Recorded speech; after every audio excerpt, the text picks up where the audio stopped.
Hello नमस्कार दोस्तों, स्वागत है आप सभी का फिर से एक नई वीडियो में। आज की इस वीडियो में हम जानेंगे कि एक चर वाले रैखिक समीकरणों को कैसे हल किया जाता है। सबसे पहले समझते हैं हम कि समीकरण कैसे कहते हैं। जैसे यहाँ पर 3x + 4 इसे हम व्यंजक कहते हैं। जब इस व्यंजक के बराबर में कोई संख्या लिख देते हैं, यह संख्या चर भी हो सकती है, अचर भी हो सकती है या कोई पद भी हो सकता है, तो उसे हम समीकरण कहते हैं। कहने का मतलब बराबर के दोनों पक्षों में कोई संख्या या चर या अचर होनी चाहिए, जिसे हम समीकरण कहते हैं। अब समझते हैं एक चर वाले रैखिक समीकरण। एक ऐसा समीकरण जिसमें केवल एक चर होता है तथा उस चर की घात सिर्फ एक होती है, एक चर वाले रैखिक समीकरण कहलाते हैं। जैसे आइए कुछ एग्जाम्पल समझते हैं। जैसे पहला एग्जाम्पल है 3x - 2 = 4। इसमें सिर्फ एक चर है हमारा x, जिसकी घात 1 है, इसलिए ये हमारा एक रैखिक समीकरण है। दूसरा एग्जाम्पल है 4a - 4 = 8a - 2। इसमें सिर्फ एक चर है a, जिसकी घात 1 है, इसलिए ये हमारा एक रैखिक समीकरण है। रैखिक समीकरण समझने से पहले हम समझते हैं पक्षांतर किसे कहते हैं। समीकरण में उपस्थित चर या अचर या किसी भी पद को जब एक पक्ष से दूसरे पक्ष में ले आते हैं तो उसे पक्षांतर कहते हैं। कहने का मतलब बराबर के दोनों पक्षों में कोई ना कोई पद होता है। जब एक पद को दूसरे पक्ष में ले आते हैं तो उसका चिन्ह बदल जाता है। जैसे प्लस को बराबर के दूसरे पक्ष में ले जाते हैं तो माइनस हो जाता है, और माइनस को दूसरे पक्ष में ले जाते हैं तो प्लस हो जाता है। गुणा वाले पद को दूसरे पक्ष में ले जाते हैं तो भाग के पद में आता है, और भाग वाला गुणा के पद में आता है।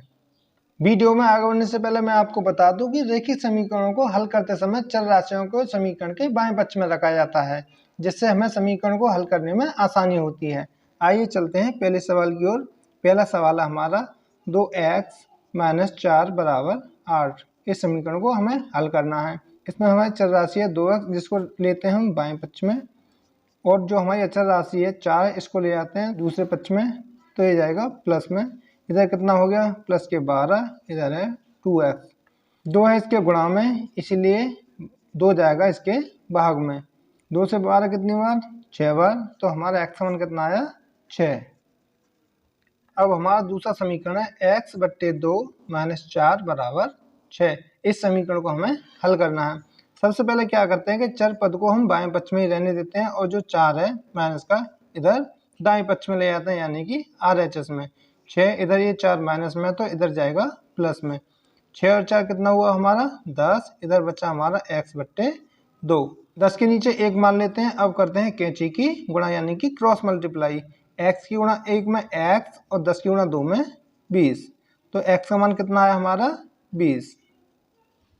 इसी प्रकार अब चलते हैं अगले सवाल की ओर, यानी कि सवाल नंबर 3। हमारा सवाल है 3x/2 + 2 = 8।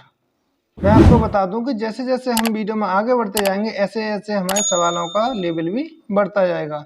सबसे पहले हम क्या करते हैं कि 3x/2 को हम बाएं पक्ष में ही रहने देते हैं, क्योंकि इसमें चर संख्या है, और 2 को हम ले जाते हैं समीकरण के दूसरी तरफ। प्लस में है 2, इधर जाएगा माइनस में। कितना बचा, प्लस के 6। इधर बचा हमारा 3x/2। अब 6 के नीचे 1 मान के, यानी हद में 1 मान के कैंची की गुणा करते हैं, यानी कि क्रॉस मल्टीप्लाई। 3x की 1 में गुणा करते हैं तो कितना आएगा, 3x। 6 की 2 में करते हैं तो कितना आएगा, 12। इधर 3 हमारे x के गुणा में है, तो दूसरे पक्ष में कैसे जाएगा, भाग में। 3 का 12 में भाग लगाते हैं, कितनी बार जाता है, 4 बार। अब चलते हैं अगले सवाल की ओर। सवाल नंबर 4। सवाल है हमारा 4x - 2 = 3x + 8। मैंने आपको बताया था कि सभी चर राशियों को बाएं पक्ष में लेते हैं। जैसे हमारे यहाँ पर 4x है, ये पहले से बाएं पक्ष में है। इधर 3x है, वो कि हमारा दाएं पक्ष में है। इसको हम पक्षांतर करके बाएं पक्ष में लेके आते हैं। उधर 3x प्लस का है, इसलिए ये बाएं पक्ष में आएगा माइनस का। 8 हमारे पहले से दाएं पक्ष में है। 8 और 2 को हम उधर ले आते हैं तो ये जाएगा प्लस में। 8 और 2 कितना हुआ, 10। 4x में से 3x कम हुआ तो बचेगा हमारा x, तो x का मान कितना है हमारा, 10। अब चलते हैं अगले सवाल की ओर। सवाल नंबर 5। सवाल है हमारा 4x + 3 = -3x + 24। इधर हमारा 4x बाएं पक्ष में है, उधर हमारा -3x दाएं पक्ष में है। इसको लेके आते हैं बाएं पक्ष में, तो ये हो गया +3x = 24। प्लस के 3 उस तरफ ले जाते हैं तो ये आएगा माइनस में। कितना बचा, 24 में से 3 गए तो कितना बचा, 21। 4x और 3x ये प्लस में है तो ये हो जाएगा 7x। 7 हमारे x के गुणा में है तो दूसरे पक्ष में ये भाग में जाएगा। 7 का भाग 21 में कितनी बार? 3 बार। अब चलते हैं हम अगले सवाल की ओर। सवाल है हमारा x/2 माइनस x/3 बराबर 3/2।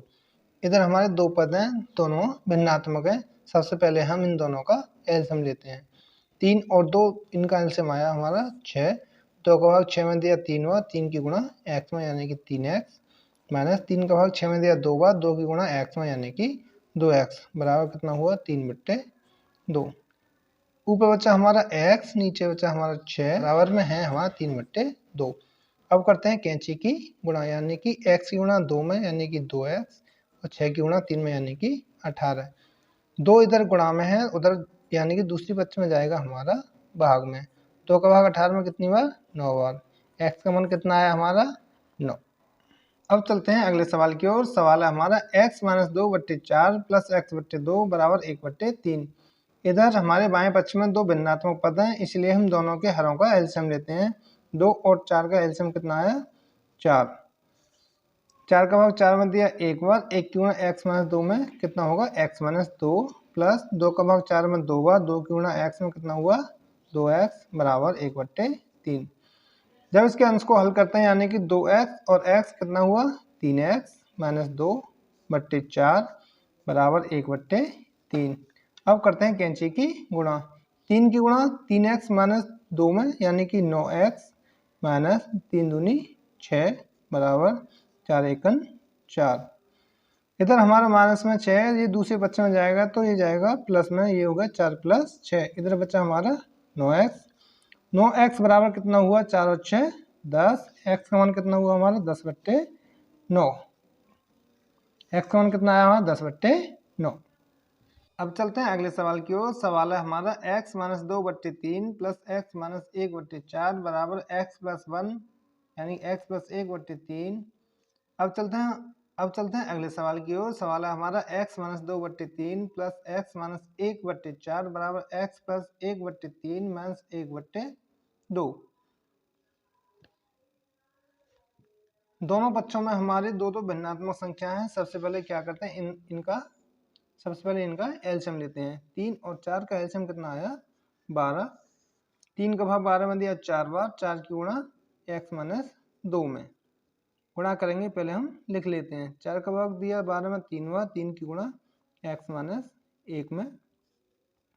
3 और 2 का एलसीएम आया 6। 3 का भाग 6 में दिया 2 बार, 2 की गुणा x + 1 में माइनस 2 का भाग 6 में दिया 3 बार, 3 की गुणा 1 में। अब गुणा कर लेते हैं। 4x minus 8 plus 3x minus 3/12 बराबर 2x प्लस 2 माइनस 3 एकन 3/6।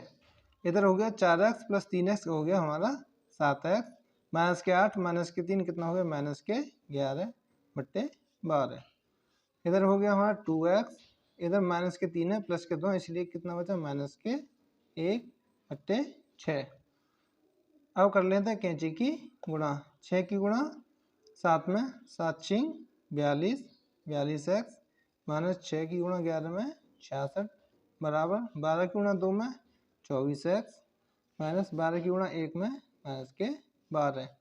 अब हम चर पदों को एक तरफ लेते हैं। 24x इधर आएगा तो किस में आएगा? माइनस में। दूसरी तरफ ये माइनस के 12 था और माइनस के 66 उधर जाएगा तो ये आएगा प्लस में। इधर बचा हमारा माइनस प्लस के 54। इधर बचा हमारा 12 में 4 के 8 और हमारा 18x। 18 हमारे यहाँ गुणा में है x के, इसलिए x का मान निकालते समय 18 किस में जाएगा? भाग में। 18 से 54 कितनी बार?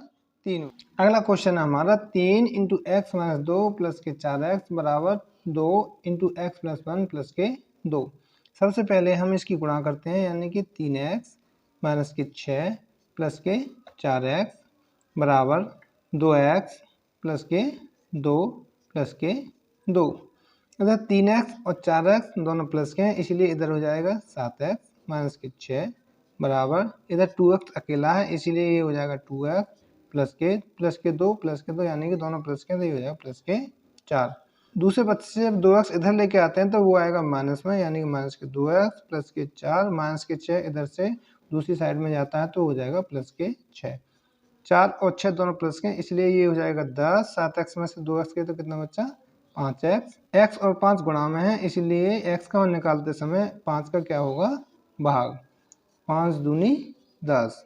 x का मान कितना है हमारा। मैंने स्क्रीन पर कुछ क्वेश्चन दे रखे हैं जिससे आप पता लगा सकते हो कि आज की वीडियो में आपने कितना सीखा। आज की वीडियो में इतना ही। वीडियो अच्छी लगी हो तो वीडियो को लाइक करें, शेयर करें तथा चैनल को सब्सक्राइब करें। मिलते हैं अपनी नई वीडियो के साथ, तब तक के लिए जय हिंद जय भारत।